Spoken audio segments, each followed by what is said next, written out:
Hey everybody, Anataki here. Today I'm going to talk about Utopia. Now, Utopia, as most people know, is a land. It comes from the Greek word meaning no land. Now, it also means nowhere, as is generally translated after More, Thomas More.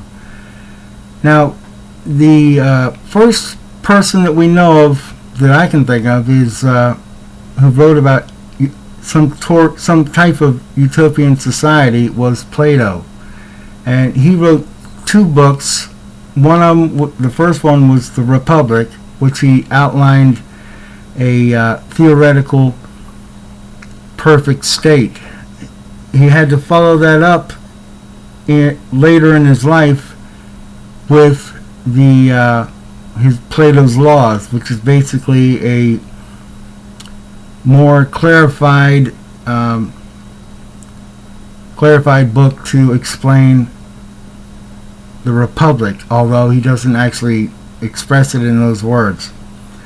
Now, Plato wrote that some 2,300 plus years ago, and since then, in 2,300 years, no nation on earth has ever found a perfect state, because it's just not possible, because perfect state implies that the state is God, and only God can be perfect.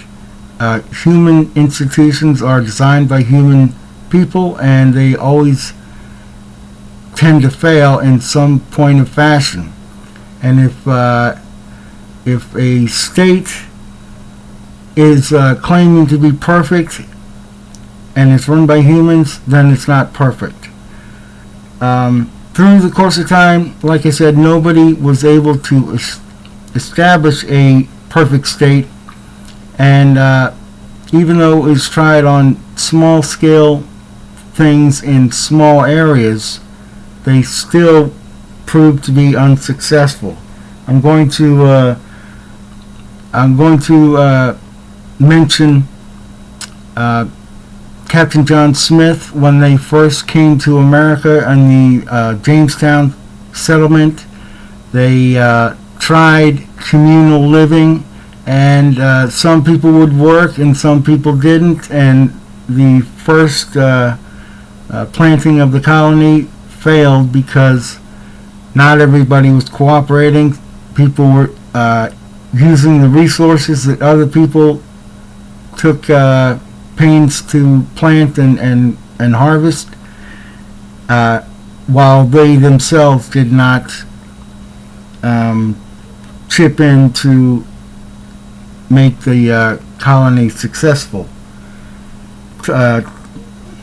William Bradford was part of the Plymouth colony, he was the governor of the Plymouth colony, and he wrote in his book on the history of Plymouth, he wrote concerning their attempt at communal living.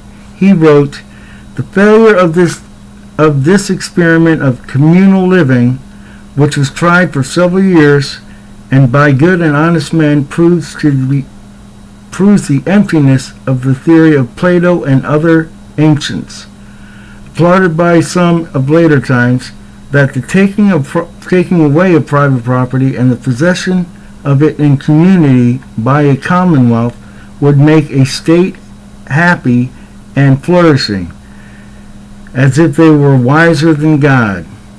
For in this instance, community of property, so far as it went, was found to breed much confusion and discontent and retard much employment, which would have been to the general benefit and comfort."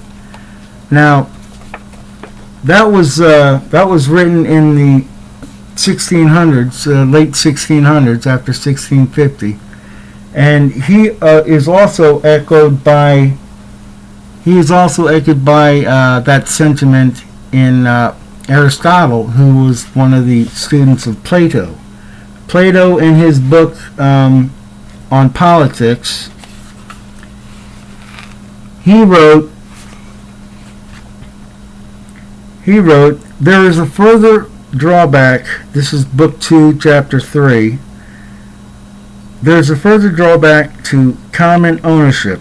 The greater the number of owners, which would be the ideal communist state, the greater the number of the owners, the less respect for the property. People are much more careful of their own possessions than of those communally owned. Now, if you think about that, if you have if let's say you are a private owner and you have a tractor and it breaks down and you don't fix it, then you can't plant your crop or you can't plow your field and get your crop ready. You have to starve or try to get somebody else to take care of you. And those other people might take care of you for a short while, but not forever. The people in the communal property, if the tractor breaks down, they might fix it, but what if they're lazy, as was proved by Smith and Bradford and the modern day communist leaning or extreme social countries that have been around. The examples are China, Venezuela, Cuba, Russia, of course, or Soviet Union, and smaller satellite countries like Laos. Now, I read a book by John Scott. He was an American who went to Russia in the early 30s. I think it was 1931 or 33, and he spoke in a passage about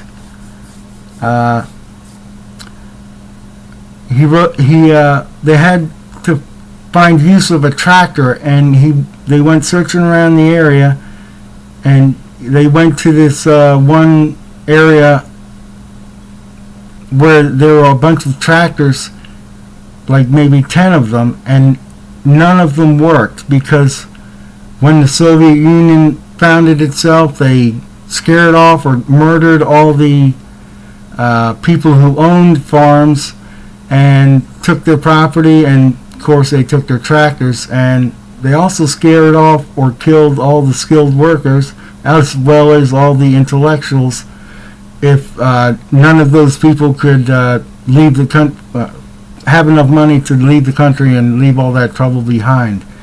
Now, the tractors he spoke of, he was the only one who knew how to get the tractor running of all the people he was working with. Now, he was working as a welder in, I'm going to mispronounce this, but I think it's Magnitorovsk or someplace like that. It's in the bottom of the Ural Mountains on the Ural River. And he, like I said, he was the only one who knew how to get the tractor running. And since he did that, he was an American, and he was in the midst of thousands of Russians, and none of them knew how to do it. So it shows that when you have communal property, it's not taken care of properly as it should be. Now, that communal property idea has long been held, or the ideal utopian state has long been held in the at least the elitist mind or the intellectual mind, but the general population, they abhor that stuff. As you can see, the result anywhere that communism or extreme socialism is tried, you see that by Russia. When Russia collapsed, people were tearing down statues of Lenin and Stalin. You can see that in Venezuela right now, where the people are powerless to do anything against the government because the government has all the guns. That's another point. The socialist take away the guns as soon as they can, so that the people are not able to overthrow them. China has another example too. The Chinese, they took the land, or the communist Chinese took the land of the peasants, collectivized it, and production fell, and then they started fudging numbers about how much rice was being produced, and then people were starving, and all their possessions were taken, and they ended up killing. It's they don't have records on this, but it's estimated 100 million or more. The same thing is true in Russia. Russia, when they collectivized the land, they took the land, they took the property, and then they starved the people. They have no real numbers on that one either, because who wants to keep real numbers on a genocide? They also, anybody who complained about the government was either outright murdered, or they would be put in re-education camps. And that never worked out. So you can see that the people, as a public mind, they don't like other people orchestrating their lives, or taking their property, or being forced to accept a societal view that opposes common sense. When the United States was first being debated on the Constitution, Hamilton, in his Federalist 10, wrote upon the people that spoke upon perfect societies. He says, and I'm going to read it. He says, "Theoretic politicians who have patronized this species of government have erroneously supposed that by reducing mankind to a perfect equality in their political rights, they would at the same time be perfectly equalized and assimilated in their possessions, their opinions, and their passions." Now, he was, like I said, he wrote some of the Federalist papers, and actually, it wasn't Hamilton, that was Madison, I'm sorry. And Madison was the most well-read person at that time on ancient and historical examples of society, on how well they would work, and what it takes to, what is necessary to organize the government so the people have more power than the government. And that the result of that is that the United States has had the longest enduring constitution in the world in history. Now, you could say that the ancient Lycurgus had the longest constitution, but nobody really knows exactly when he was born, and it's debatable when the Constitution was changed. It definitely changed sometime around the time of 400 BC, because before that time they did not allow gold and silver in the money exchange. They allowed iron to be used as money, and iron, in order to be equated on a monetary basis with gold and silver, you had to have so much of it to exchange that it made it impractical to haul it around, so, or even carry. So that enough on him. Now, today, still people are talking about ideal states, and it's just not possible when you have humans concerned. You might talk about it in a theological sense in heaven, but you can't talk about it in a practical sense on earth, because human passions are involved. And as you can see with things that happen in the news or in the country, people rush to passions before they rush to reason. And Aristotle, in his Politics, also says, I think it's Book 1, Chapter 3, he says, the rule of the mind over the body is absolute. The rule of intelligence over desire is both constitutional and royal.